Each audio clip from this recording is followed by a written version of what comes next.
Back with Bobby and JJ Radio. We have a dear friend. We go way back. Been hanging out a lot lately. Mr. John Thornton. He's actually the CEO of Thornton Consultancy Group, which is a business consultancy group here in San Antonio. I want to jump right into it. I think you have one of the cool stories of how you got into this business. How did you become a business consultant? All right. My family was in the business of delivering telephone directories. We delivered up to 2007 about 10% of the phone books all across the country, about 50 million a year. We started the business in 1984, and my father and my stepmother and another person did, and they struggled for about 15 years, and they got a couple of business consultants to come in and make sure that they were running the business of business correctly, right? Right. So they came in, and really the difference was quite remarkable. I mean, let's just say that 1999 was one of the best Christmases ever. So we really started rocking and rolling, started making a lot of money, and then in 2007, essentially three things happened. Number one, the economy started going south. I remember that. Number two, my father passed away. He's the founder of the company and left the company to my stepmother. Sure. And the third thing is, and just as crucial, is Steve Jobs released the iPhone, right, which pretty much could put the kibosh into telephone directories. That trifecta just... Yeah, that trifecta pretty much just put the kibosh into my father's company. I left the company a year later, came here to San Antonio, and decided after a couple of years, I went home one weekend and did a brainstorming session and decided that I didn't want to be in the industry of putting pieces of paper on doorsteps anymore. It's probably smart. I didn't want to fight for my share of an increasingly smaller pie. Right. So I decided that I wanted to go ahead and do a skill set change as well as an industry change.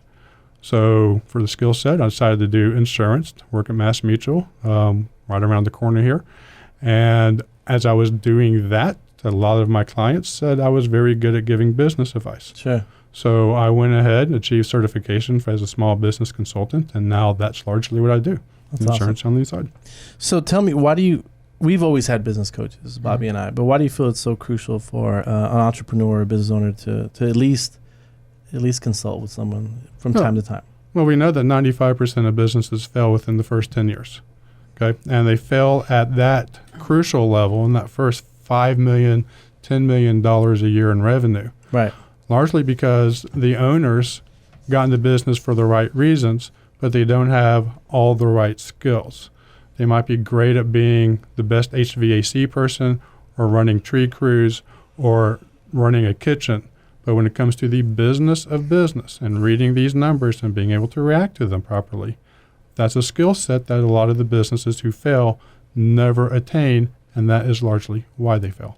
So walk us through if somebody comes to you and needs your help. How would you get started? What would you do? How does this work? Well, what we do is we do a business workshop.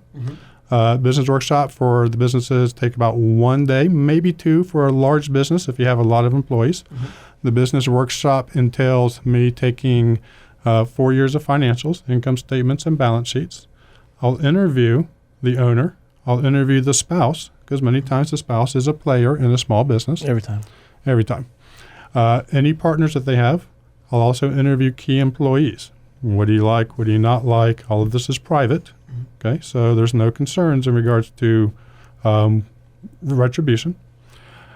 I do the owner himself or herself will have a number of exercises that they go through to evaluate themselves, their businesses, their goals. And then at the end of the day, I will take the information, run it through a number of programs that I've worked on, compare their financials to, say, industry data,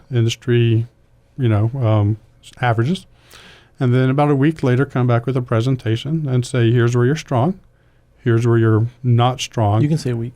And here's where you're really in trouble. Right. Gotcha. But you also work with franchisors, right? That's correct. That is correct. Because you actually, there's a lot of small and, like you said, large print that they totally don't even look at. Can we say any names? No, but you that's kind of you've been your specialty also, is that you actually sit down with them and say, hey, I know that this looks like it makes sense, but I want you to walk you through it. Let's look at the trends and see if it's the right area and then all that kind of stuff. Correct. Right. The best time for me to talk to somebody buying a franchise is before they buy the franchise. Yeah. I am not a broker. Sure. I don't get any commission from any sale of the products. Right. And that's the best time because... But it's a huge decision, right? It is a huge I consult decision. my lawyer with most things, so definitely before a franchise. That's correct. Yeah. But you got a 300-page franchise agreement, and you have to read it yourself if you're spending $200,000. I wouldn't even want to shred that thing. That's how big that is. Yeah. So for more information, if you are an entrepreneur, if you're thinking of buying a franchise, or if you have an existing business that is micro or small, get a hold of Mr. John Thornton. You can go to his website, which is www.assistsmallbusiness.com. Again, that's assistsmallbusiness.com. We're going to take a quick break. Be right back.